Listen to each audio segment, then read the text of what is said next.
Hello friends, अस्सलाम वालेकुम। Welcome to our channel Fanta reactions. दोस्तों, मेरा नाम अली हैदर है। मेरा नाम वक्कार और मेरा नाम अली रज़ा। तो दोस्तों, आज की वीडियो का टाइटल है Pakistani economic crisis, why nobody is ready to help Pakistan अभी एंड न्यू। नहीं है भाई हमारी मदद करने के लिए। तो हमारे हालात मतलब एकदम टाइट है, सबको पता है। बहुत मतलब महंगाई है, और इसका महंगाई का रोना तो हम तीन चार महीनों से रो रहे हैं। तो अभी देखते हैं इसके बारे में भी क्या पता चलता है, आखिर क्यों मतलब दूसरे देश वाले हमारी मदद नहीं करते। तो प्ले कर। पाकिस्तान के सारे दोस्त गायब हो रहे हैं। पाकिस्तान सबसे बेकार इकोनॉमिक क्राइसिस से गुजर रहा है और इस देश को कोई भी मदद करना नहीं चाहता। पाकिस्तान के लिए धीरे धीरे मदद के सारे रास्ते बंद होते हुए दिख रहे हैं। Pakistan is not getting a bailout. Pakistan is going through its worst economic crisis in years. Inflation is at a 50-year high and food has become unaffordable for millions. This country continues to implode. लेकिन क्यों America, China, Saudi जैसे देश पाकिस्तान को पैसा देने से डर रहे हैं? पाकिस्तान इस क्राइसिस में अकेला क्यों खड़ा?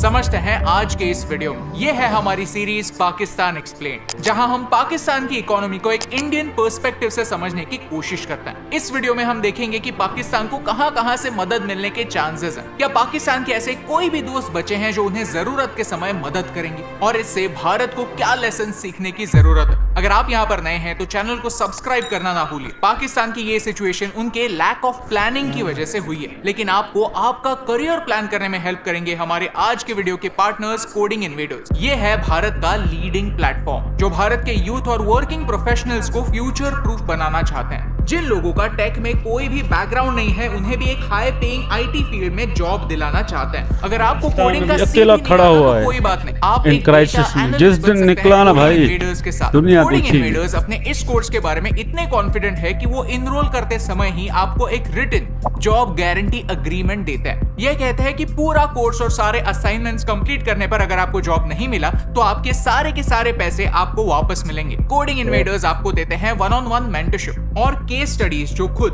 Amazon, Philips, Deloitte के इंडस्ट्रियल एक्सपर्ट्स ने डिजाइन किए, बिकॉज ये प्रैक्टिकल नॉलेज में विश्वास रखता है। इनकी मदद से ऑलरेडी 20,000 से ज्यादा यंगस्टर्स ने एक हाई पेइंग पैकेज सिक्योर किया है। आप अगले 6.5 महीनों में अपने करियर को फ्यूचर प्रूफ बना सकते हैं। डिस्क्रिप्शन में मैंने आपके लिए एक स्पेशल लिंक दी है, क्लिक कीजिए और यूज कीजिए कूपन कोड AN27 ताकि आपके कोर्स फीस पर आपको 27% डिस्काउंट मिले। So hurry up, click on the link in the description. Chapter 1, पैसा कहाँ है? आपके स्कूल ग्रुप में ऐसा कोई ना कोई बंदा तो जरूर होगा जो कहता होगा कि भाई आज 20 रुपए दे दे, मैं कल लौटा दूंगा, और ये कल कभी आता ही नहीं। उस दोस्त का नाम अपने फोन पर चेंज करके पाकिस्तान कर दीजिए, क्योंकि पाकिस्तान की इकोनॉमी भी कुछ ऐसे ही चलती है। हर साल लोन लिया जाता है, फिर लोन का इंटरेस्ट बढ़ता है। ये पे करने के लिए पैसे होते तो है नहीं, फिर उस लोन का इंटरेस्ट चुकाने के लिए और लोन लिया जाता है, और इसमें आम जनता सफर करती है, क्योंकि इसका फायदा आम जनता को होता ही नहीं। पाकिस्तान को एड की लत लग चुकी है, and that's the core issue. सबसे पहले देखते हैं कि पाकिस्तान पैसे कैसे कमाता है। उन्हीं के बजट को देखते हैं। रेवेन्यू रिसीट्स है 9,40,000 करोड़,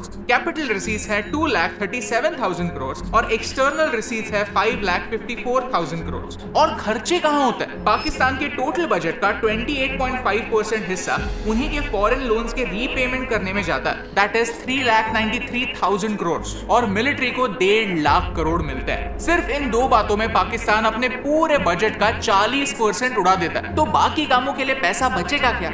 घंटा। यही लोन के हफ्ते चुकाने के लिए पाकिस्तान नए लोन्स लेता है। अब ये बात IMF अच्छी तरह से जानता है, और ये बात जानते हुए भी अब IMF पाकिस्तान की 23वीं बार मदद करने जा रहा है। लेकिन IMF डिसाइड कैसे करता है कि किसकी मदद करनी है और किसकी नहीं? इस बेल आउट के 2 पार्ट्स होते हैं, एक होता है टेक्निकल रिव्यू और दूसरा होता है staff level review. Technical review में पाकिस्तान ऑलरेडी पास हो चुका है। 2019 में फॉर्मर PM इमरान खान ने IMF से $6 बिलियन का बेल आउट मांगा था, और इसमें से $1.1 बिलियन रिलीज भी हुए। लेकिन जब भी IMF पैसा देता है तब वो आपके सिस्टम में इंटरफियर करना स्टार्ट करता है, कुछ कंडीशंस लाता है। IMF ने पाकिस्तान को पैसा दिया, लेकिन एक शर्त पर कि आप इन पैसों का इस्तेमाल रेवड़ी पॉलिटिक्स में मत कीजिए। रेवड़ी पॉलिटिक्स यानी सब्सिडीज, फ्रीबीज। अक्सर सरकार इंपॉर्टेंट चीजों की प्राइसेस कंट्रोल करने के लिए सब्सिडीज देती है। जब तक महंगाई कंट्रोल में है, लोग खुश। और इमरान खान ने IMF के पैसों के साथ कुछ ऐसा ही किया। IMF से पैसा लिया और लोगों को सब्सिडी देकर पॉपुलर बनना चाहा। लेकिन यहाँ हम ब्लेम सिर्फ इमरान खान को नहीं कर सकते, क्योंकि शहबाज शरीफ जब पीएम बने तब उन्होंने यही सेम स्कीम्स कंटिन्यू रखी। अब आईएमएफ का दिमाग हट गया, वो कहने लगे कि अगर आप हमारे पैसों का इस्तेमाल पॉलिटिक्स के लिए कर रहे हो तो ये नहीं चलेगा। अब आईएमएफ बन गया है स्ट्रिक्ट। अब उन्होंने कहा कि बेल आउट चाहिए तो पहले ये सारी शर्तें मंजूर करो, अगर शर्त मंजूर है तो ही पैसा मिलेगा। शर्त मंजूर है? आप वीडियो पॉज करके ये सारी शर्तें पढ़ सकते हैं। प्लस आईएमएफ ने कहा है कि भाई टैक्स बेस बढ़ाओ, आपके बहुत कम लोग हैं जो टैक्स पे करते हैं, तो आपको अगले साल लोन की किस्तें भरने के लिए पैसा कहां से आएगा? आप फिर से आओगे लोन लेने के लिए। At the same time IMF ने यह भी कहा है कि इन्फ्लेशन 5 से 7% तक ही रखो, वही इन्फ्लेशन जो आज 35% तक पहुंच गया। पाकिस्तान के पॉइंट ऑफ व्यू से देखा जाए तो यहाँ कुआ है तो वहां पर खाई। इन्फ्लेशन कम करने के लिए सब्सिडी तो देनी पड़ेगी जो आईएमएफ को मंजूर नहीं है, और अगर अपना इनकम बढ़ाने के लिए एग्जिस्टिंग सब्सिडीज को कैंसिल कर दिया तो लोग पागल हो जाएंगे। और आईएमएफ को ये सब पता है, लेकिन वो काफी स्मार्टली प्ले कर रहा है। पैसा देने से मना नहीं कर रहा, लेकिन डीले जरूर कर रहा है। ऐसी शर्तें रख रहा है जो शायद पाकिस्तान के लिए अनएक्सेप्टेबल हो, क्योंकि उन्हें ये पता है कि पाकिस्तान के पास ज्यादा समय नहीं, एक टाइम आने पर उन्हें ये सारी शर्तें एक्सेप्ट करनी ही होंगी। चैप्टर 2, ये दोस्ती हम नहीं तोड़ेंगे। पाकिस्तान के कुछ दोस्त बहुत पैसे वाले हैं, जैसे सऊदी अरेबिया, यूएई, कतर, और उन्होंने प्रीवियसली पाकिस्तान की मदद भी की है। आइए देखते हैं कितनी, कितनी। शुरुआत करते हैं सऊदी से। 2018 में उन्होंने $6.2 बिलियन जस्ट एवं फाइनेंशियल सपोर्ट के नाम पर दे दिए कि भाई ले। ऊपर से $3 बिलियन का तेल लोन के तौर पर दे दिया। 2021 में भी और $3 बिलियन का लोन दिया। 2022 में सऊदी ने $8 बिलियन का पैकेज अप्रूव किया। कतर ने पिछले साल अगस्त में $2 बिलियन का लोन दिया। 2018 में यूएई ने भी $200 मिलियन पाकिस्तान को एड के तौर पर दिया। कहा कि अपने देश में छोटे छोटे बिजनेसेस को बढ़ावा दो। फिर अगले साल 2019 में $2 बिलियन का लोन दिया। यहाँ तक यूएई ने पाकिस्तान को ऐसा ऑफर भी दिया है कि आपकी जो सारी गवर्नमेंट कंपनीज हैं उनके शेयर्स खरीदने के लिए हम रेडी हैं। लेकिन कोई भी सॉवरेन देश अपने देश की इंपॉर्टेंट कंपनीज किसी दूसरे देश को कैसे बेच सकता है? पाकिस्तान को इन 3 देशों से कुल मिलाकर $24.4 बिलियन के लोन्स और गिफ्ट्स मिले, वो भी सिर्फ पिछले 5 सालों में। पाकिस्तान के कुछ दोस्त ऐसे भी हैं जिन्होंने पैसों के तौर पर नहीं, किसी और फॉर्म में अपना सपोर्ट दिखाया, लेकिन वो भी अब पाकिस्तान से दूर होना चाहते हैं। ईरान और पाकिस्तान के बीच एक गैस पाइपलाइन बिछाने की बात 1950 से चली आ रही है। ईरान पाकिस्तान पाइपलाइन प्रोजेक्ट 1999 में शुरू हुआ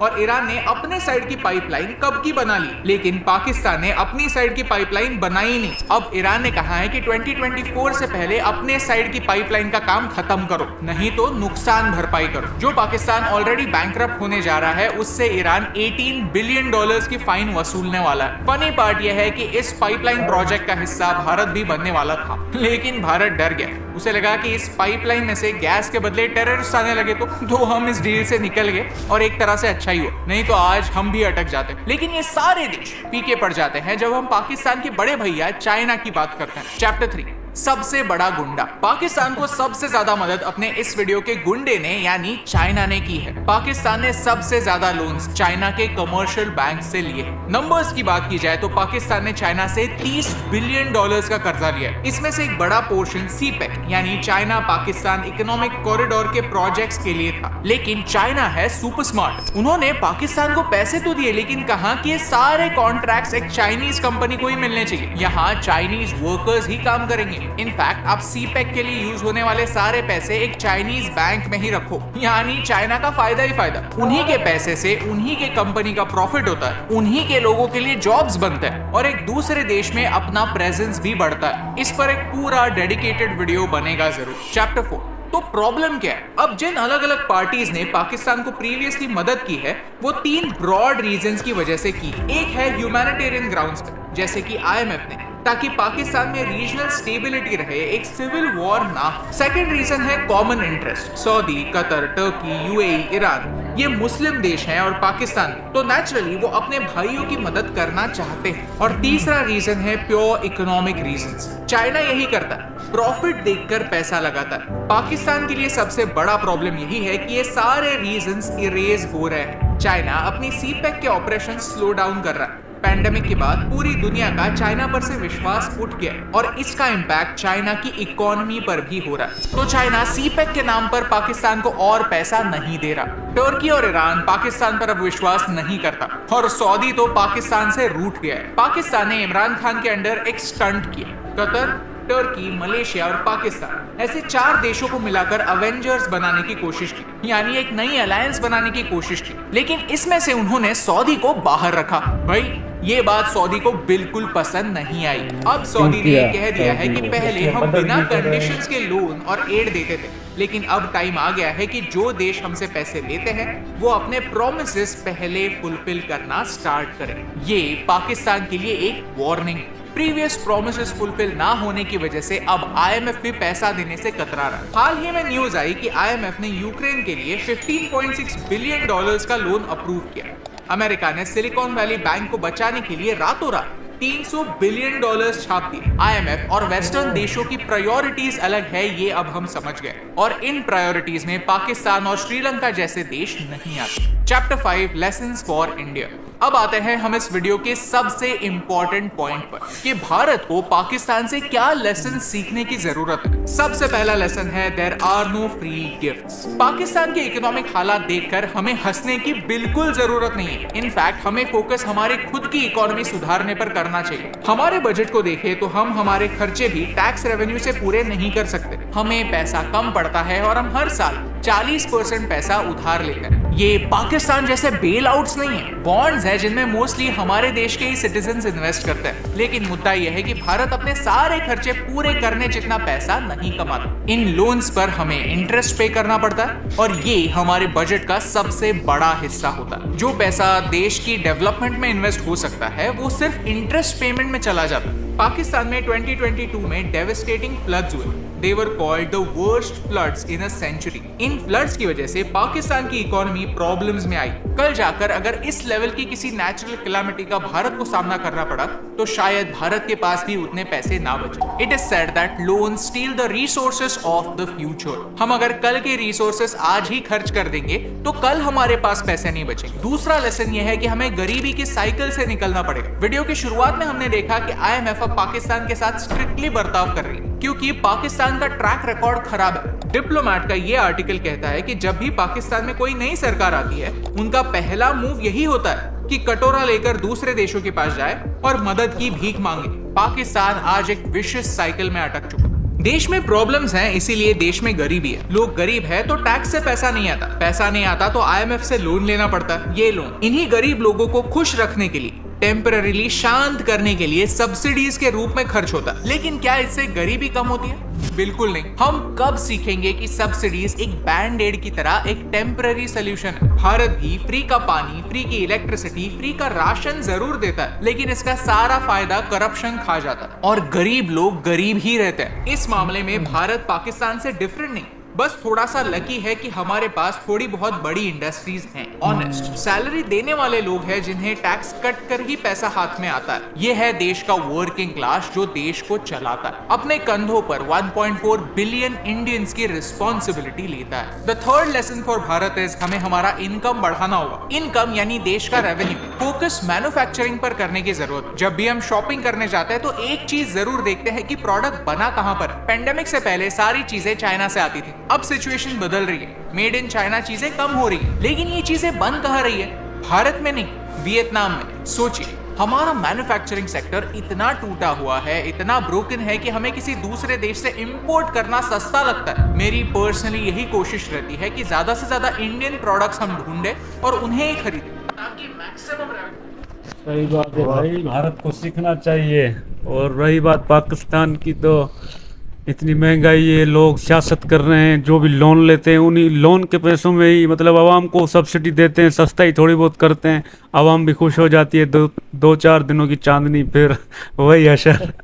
तो ये हमारा मतलब सर्कल चल रहा है। लोन लेते हैं, फिर उसको खर्च करते हैं और उसको मतलब चुका नहीं पाते, फिर उसको चुकाने के लिए भी लोन लेते हैं। भाई ये है पाकिस्तान, अभी क्या बोल सकते हैं अब। भाई ये वीडियो मैंने भाई साहब का देखा, मैं समझ गया। वही जो हमें लोन मिलता है वही घूमकर हमें ईदी मिलती है।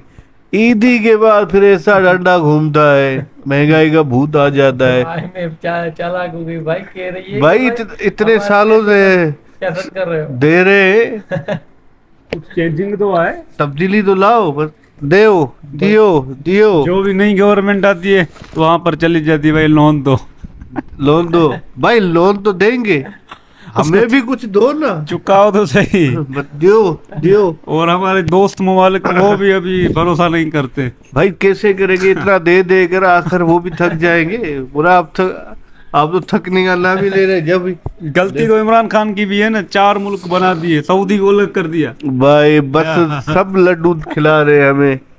बस हमें ये करना चाहिए हमारी गवर्नमेंट को, तो हमें कोई रिलीफ दे और आवाम को कोई काम पर लगाए। रिलीफ कैसे दे भाई? अभी अरे रिलीफ उनके पास एक ही है, आवाम को काम पर लगाए, सीधा करे उसको भी भाई। अभी ये नहीं करना चाहिए आपको। हमारे पास कंपनियां भी इतनी नहीं है ना अखराजात पूरा करने के लिए भाई बनानी चाहिए उनको, फैक्ट्री भी नहीं, कुछ भी नहीं। उनको बनानी चाहिए, आवाम को उनको सीधा करना चाहिए। जो सोए पड़े उनको जागना चाहिए, अपना काम करे, बिजनेस करे। हमारी आवाम के बहुत बुरे हालात हैं भाई। भाई आवाम तो काम करना चाहती है, मगर कोई हमारे पास भी कोई ऐसा हो ना। चाइना का तो कुछ चाइना आ गया, वो छा गया, वो आता भी है और जाता भी है। सीपेक का भी काम स्लो कर रहा है, लेकिन जब से मतलब वो काम शुरू किया था अपने ही मजदूर लेकर आया, बस वो अपनी पैसा, बैंकों में पैसा रखवा रहा है। पैसा पूरा हो गया, पैसा भी वही देता है भाई काम के लिए चाइना। अब देख रहा है ये पाकिस्तानी बैंकों में रखवाते हैं भाई, हमारे से ले वो नहीं, बस काम कर रहे हैं हमारे भाई पाकिस्तानी भी ऐसा ये काम करो, हम देंगे। यार एकदम हमारा मुल्क है ना, एकदम फिल्म की तरह है। मतलब ये स्टोरी चल रही है, अभी इसका क्लाइमेक्स एंडिंग कब होगी ये पता ही नहीं है भाई। इसको थोड़ा अभी और इसमें थोड़ा थ्रिल लाओ, मजा लाओ, ऐसे ही काम चलता रहेगा तो पाकिस्तान भाई और पीछे होता जाएगा। पर कितने चालाक है पाकिस्तानी यार भाई वो पाकिस्तानी गवर्नमेंट चालाक तो है, मगर ये इंडिया वाले भी समझ रहे हैं हमें देखकर। तो भाई ऐसा हमारे पास भी ना ऐसा दिन आ, हंसो नहीं पाकिस्तान के ऊपर, ऐसा ना एक दिन हमारे पास ना ऐसा दिन आ नहीं जाए। भाई, उनके पास नरेंद्र मोदी जी है भाई वो है लीडर है, मगर ये इस भाई साहब का बाकी यार अभी एंड न्यू वाले इन भाई साहब ने ना बहुत अच्छी इन्फॉर्मेशन दी है, बहुत अच्छे तरीके से मतलब हमें समझाया है। और इस तरह की इन्फॉर्मेशन कहीं नहीं मिलती भाई। ये जो इंडियन जो कंटेंट क्रिएटर्स हैं ना यार, बड़े मतलब एक्सपर्ट हैं इन मामलात में। मतलब यार हमारे यहाँ ऐसे पता नहीं लोग हैं ही नहीं जो हमें इस तरह की चीज़ें बताएं। तो दोस्तों मज़ा आ गया ये वीडियो देखकर। उम्मीद करते हैं आपको भी वीडियो अच्छी लगी होगी। तो प्लीज़ हमारे चैनल को लाजमी सब्सक्राइब करें और वीडियोस को लाइक और शेयर भी किया करें। Thank you.